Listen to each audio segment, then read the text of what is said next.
নমস্কার বন্ধুরা, মায়ের রান্নাঘর থেকে বলছি। আজকে মাছের কাঁটা নিয়ে এসছে, ভেটকি মাছের কাঁটা বাজার দিয়ে।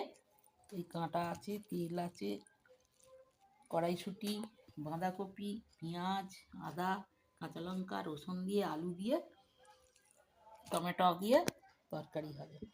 আমার সব আরাম হয়ে গেছে। ভেটকি মাছের কাঁটা ভেজে রেখেছি, আলু ভেজে রেখেছি, আর মাছের ওই তেল একটু, পেঁয়াজ, কড়াইশুঁটি, কাঁচা লঙ্কা, টমেটো, ক্যাপসিকাম, আদা বাটা, ধনের পাতা, আর এই জিরে ফোড়ন দিচ্ছি, কাঁচা লঙ্কা ফোড়ন,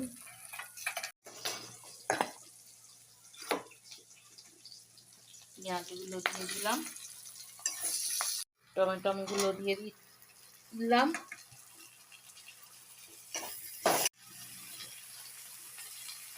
কড়াইশুঁটিগুলো দিয়ে দিলাম, এবার কপি দিলাম,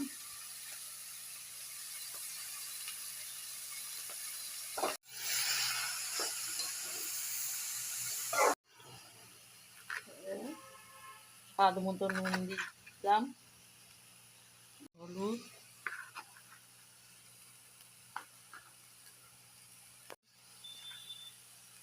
ধনের গুঁড়ো অল্প, ধনে পাতাগুলো দিয়ে দিচ্ছি,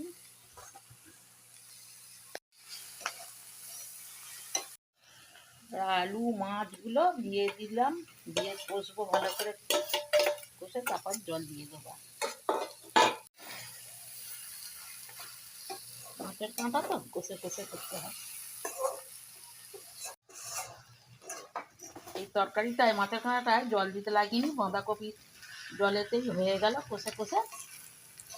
এবার একটু গরম মশলা দেবো, দিয়ে হয়ে যাবে।